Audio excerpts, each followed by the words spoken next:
और में हमारे संवाददाता ने प्रदेश अध्यक्ष नायब सैनी से एक्सक्लूसिव बातचीत की है, वो सुन लेते हैं।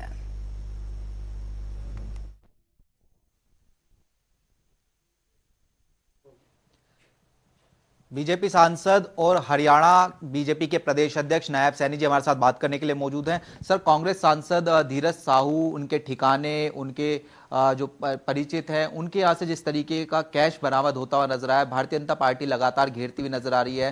प्रधानमंत्री का भी ट्वीट निकलकर सामने आया, किस तरीके से आप देखें?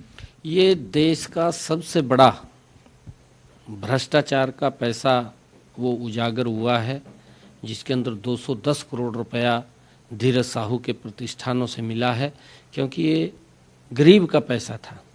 और ये इस पैसे के बारे में ये राहुल गांधी को बताना पड़ेगा, इस पैसे के बारे में सोनिया गांधी को बताना पड़ेगा, इस पैसे के बारे में इंडिया गठबंधन के लोगों को बताना पड़ेगा, क्योंकि इनकी सोच है, जहाँ जहाँ भी हमने देखा है कि जहाँ भी कांग्रेस की सरकार आई है वहाँ भ्रष्टाचार बड़ी तेजी से पनपा है, बड़ी तेजी से आगे बढ़ा है। और उसी का मेन कारण है कि गरीब के अरमान दबे हैं, गरीबों को वो लाभ नहीं पहुंचा है जो लाभ पहुंचना चाहिए था। परंतु नरेंद्र मोदी जी के नेतृत्व के अंदर, अगर आप लोगों ने देखा, जहां जहां भारतीय जनता पार्टी की सरकारें आई हैं, नरेंद्र मोदी जी के नेतृत्व के अंदर आई हैं, वहां पर गरीब व्यक्ति को मजबूती से उभारा गया है और उस तक योजनाओं का लाभ पहुंचाया गया है। हम बार बार एक बात बोलते थे कि कांग्रेस पार्टी भ्रष्टाचार की जननी है, जहां भी कांग्रेस की सरकार होती है वहीं पर भ्रष्टाचार होता है। उसका उदाहरण है धीरज साहू, आप लोगों के सामने है कि उसके प्रतिष्ठानों के ऊपर झारखंड के अंदर, जिसको कांग्रेस ने 2 बार लोकसभा का चुनाव लड़ाया और अब उसको राज्यसभा के अंदर भेजा। ये जो एटीएम था धीरज साहू के घर में, ये कांग्रेस के किस व्यक्ति का था? राहुल गांधी बताए ना आकर के देश को कि एटीएम किसका था। ये सोनिया गांधी का था, ये राहुल गांधी का था, या किसी और का था, या घमंडिया गठबंधन? आप लोग देख रहे हैं। हम तो बार बार इस बात को बोलते हैं कि भ्रष्टाचारी लोग हैं जो इंडिया गठबंधन के अंदर हैं। और हमने इस बात को लेकर के भी बार बार कहा है कि एक हमारे हरियाणा के अंदर कहावत है कि हाथी के दांत खाने के और दिखाने के और। मंच के ऊपर आकर के अपने आप को इस प्रकार से लिपस्टिक लगा करके बोलते हैं कि हमारे से सुंदर कोई नहीं है, परंतु जितना बड़ा भ्रष्टाचारी इनसे कोई है भी नहीं है। और वो जो भ्रष्टाचार करते हैं उसका असर सीधा सीधा गरीब के ऊपर पड़ता है, गरीब की योजनाओं के ऊपर पड़ता है, देश के विकास के ऊपर पड़ता है, प्रदेश के विकास के ऊपर पड़ता है। ये सारा का सारा जो भ्रष्टाचार करते हैं, ये आम व्यक्ति को इसको सहन करना पड़ता है। अभी आम आदमी का आप लोग देखिए कितना बड़ा शराब का घोटाला हुआ है, और सेम पोजीशन ये कांग्रेस के सांसद की रही है। ये भ्रष्टाचार का इतना बड़ा पैसा लूट करके उसको अपने घर के अंदर दबा करके गरीबों के अरमानों के ऊपर कुठाराघात करने का काम ये कांग्रेस पार्टी करती है। बताना पड़ेगा राहुल गांधी को, बताना पड़ेगा सोनिया गांधी को, बताना पड़ेगा घमंडिया गठबंधन के लोगों को कि ये पैसा किसका है, ये कौन है व्यक्ति, ये बताना पड़ेगा। परंतु ये लोग कुछ बोल नहीं रहे, चुप बैठे हैं, देख रहे हैं। भ्रष्टाचार की अगर नरेंद्र मोदी जी आवाज उठाते हैं तो उसके खिलाफ लामबंद होते हैं और उसको हटाने की बात करते हैं। आज देश के गरीब व्यक्ति को लाभ मिल रहा है, ये नरेंद्र मोदी जी के नेतृत्व वाली सरकार के अंदर पहली बार मिला है। नहीं तो गरीब व्यक्ति के अरमान ही अधूरे रह जाते थे, उसके इच्छाएं दब जाती थी। परंतु नरेंद्र मोदी जी ने आकर के लोगों को लाभ पहुंचाने का काम किया। सर, हमने ये देखा कि इससे पहले भी महुआ मोइत्रा की बात करें, कैश फॉर क्वेरी मामले में उनकी सदस्यता जाती हुई नजर आई। हालांकि उसको लेकर विपक्ष एक साथ जो है देखने को मिलता हुआ नजर आया। धीरज साहू प्रकरण की बात करें, प्रधानमंत्री का ट्वीट जिस तरीके से निकलकर सामने आया, उन्होंने कहा कि एक एक पाई जो है चुकानी होगी, उसको किस तरीके से? आदरणीय प्रधानमंत्री जी भ्रष्टाचार के घोर विरोधी हैं, और अगर कोई भ्रष्टाचार करता है उसको सलाखों के पीछे पहुंचाने का काम नरेंद्र मोदी की सरकार करती है।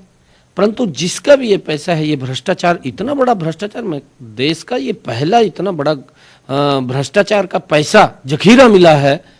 और आज सभी के सभी घमंडिया गठबंधन के लोग और कांग्रेस के नेता चुप बैठे हैं, देख रहे हैं, बात नहीं कर रहे हैं। अरे आप लोगों को ये बताना पड़ेगा कि ये पैसा किसका है। ये देश के गरीब के ऊपर पैसा खर्च होना था, ये देश के विकास के ऊपर पैसा खर्च होना था, देश के लोगों की सुविधाओं के ऊपर पैसा खर्च होना था। परंतु ये लोग किस प्रकार से गरीब के गले को घोट करके उस पैसे को अपनी तिजोरी के अंदर भरने का काम कर रहे हैं। पर नरेंद्र मोदी जी एक एक पाई का हिसाब लेंगे, कोई भी कितना बड़ा व्यक्ति है उसके खिलाफ सख्त कार्रवाई करके, और ये पैसा देश के लोगों के विकास के लिए खर्च होगा, देश की वेलफेयर के लिए खर्च होगा। और मैं आपको बताना चाहता हूं कि ये कांग्रेस की मोहब्बत की दुकान है, ये कांग्रेस की मोहब्बत की दुकान है जिसके अंदर से 200 करोड़ रुपया वो मिलता है। ये राहुल गांधी को पूछना चाहिए कि आपकी मोहब्बत की दुकान है ये, जिसके अंदर भ्रष्टाचार है, जिसके अंदर जो लोगों को जिस प्रकार से करप्शन के अंदर करके लोगों के गले को घोटने का काम किया जा रहा है, जिस प्रकार से हिंदुत्व को बदनाम करने की बात की जा रही है, जिस प्रकार से इस मोहब्बत की दुकान के अंदर इन्हीं के ही घमंडिया गठबंधन के लोग किस प्रकार से बोलते हैं कि ये सनातन तो एक डेंगू है, किस प्रकार की भाषा बोलते हैं। ये राहुल गांधी की जो मोहब्बत की दुकान है, ये बताना पड़ेगा कि ये भ्रष्टाचार का पैसा किसका है। ये इसी की राहुल गांधी की मोहब्बत की दुकान ही है। सर इसके अलावा अगर आप बात करें एक अंतिम प्रश्न सर, आप लगातार जो पार्टी के वरिष्ठ नेता हैं, शीर्ष नेता हैं, उनसे मुलाकात करते हुए नजर आ रहे हैं। अमित शाह से भी मुलाकात होती हुई नजर आई। आज जो भारतीय जनता पार्टी के राष्ट्रीय अध्यक्ष है वो हरियाणा दौरे पर भी देखने को मिलते हुए नजर आए। किस तरह की चर्चा है सर? एक पूरी तरीके से तैयारी भी साथ साथ लोकसभा चुनाव की चल रही है। देखिए, आदरणीय अमित शाह जी को भी मिला था और उनको मैंने बधाई भी दी है। 3 राज्यों के अंदर जो भारतीय जनता पार्टी प्रचंड बहुमत से जीत करके आई है, और उसके साथ साथ आदरणीय अमित शाह जी ने हरियाणा के अंदर भी मजबूती से 10 के 10 कमल के फूल खिलाने की बात कही है, और हरियाणा के अंदर डबल इंजन की सरकार बने उसके लिए मजबूती से सबको साथ लेकर के काम करना है, उसकी बात हुई है। और आदरणीय राष्ट्रीय अध्यक्ष जी आज जो आदरणीय प्रधानमंत्री जी द्वारा विकसित भारत संकल्प यात्रा जो पूरे देश के अंदर चल रही है, ये पहली ऐसी यात्रा है कि मैं तो ये बार बार इस बात को लेकर के बोलता हूँ कि पूर्व की सरकारों में कांग्रेस की सरकार गरीब व्यक्ति वोट दे देता था, परंतु वोट देने के बाद सरकार को ढूंढता था कि सरकार कहाँ पर है। परंतु ये नरेंद्र मोदी की सरकार है कि गरीब व्यक्ति का वोट लेकर के सरकार गरीब को ढूंढती है कि गरीब कहाँ है, और उसको सरकार की योजना के साथ जोड़ करके मजबूती की ओर ले जाने का काम नरेंद्र मोदी की और मनोहर लाल जी की सरकार कर रही है।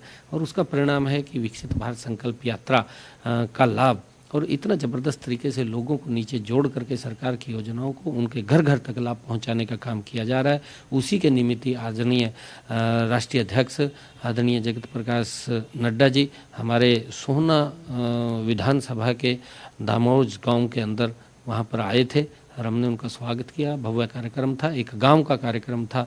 उस गांव के अंदर विकसित भारत संकल्प यात्रा का वो कार्यक्रम था, जहां पर लोगों को योजनाओं के साथ कोई छूट गया, किसी की कोई समस्या है, उस समस्या का समाधान या योजना नहीं मिली, उसको योजना के साथ जोड़ना। अधिकारियों के साथ वहां पर नरेंद्र मोदी जी ने पहला ऐसा कार्यक्रम ये चला रखा है कि गरीब व्यक्ति को देख करके उसको सरकार की योजना के साथ जोड़ना, ये सरकार का ध्येय है। और उसमें आदरणीय नड्डा जी आए थे।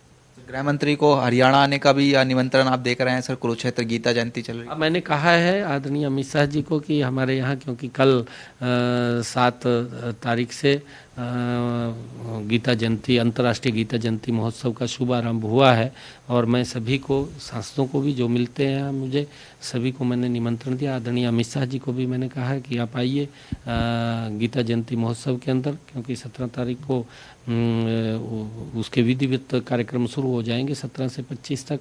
अभी आज 7 तारीख से उसका शुभारंभ हुआ है, और लाखों की संख्या में देश और विदेश से लोग कुरुक्षेत्र के अंदर अंतर्राष्ट्रीय गीता जयंती महोत्सव में शिरकत करते हैं। और लोगों की एक बड़ी आस्था है, भगवान श्री कृष्ण की धरा है, जहाँ पर भगवान श्री कृष्ण ने अपने मुखारबिंद से स्वयं गीता का संदेश दिया, कर्म का संदेश दिया, ज्ञान का संदेश दिया।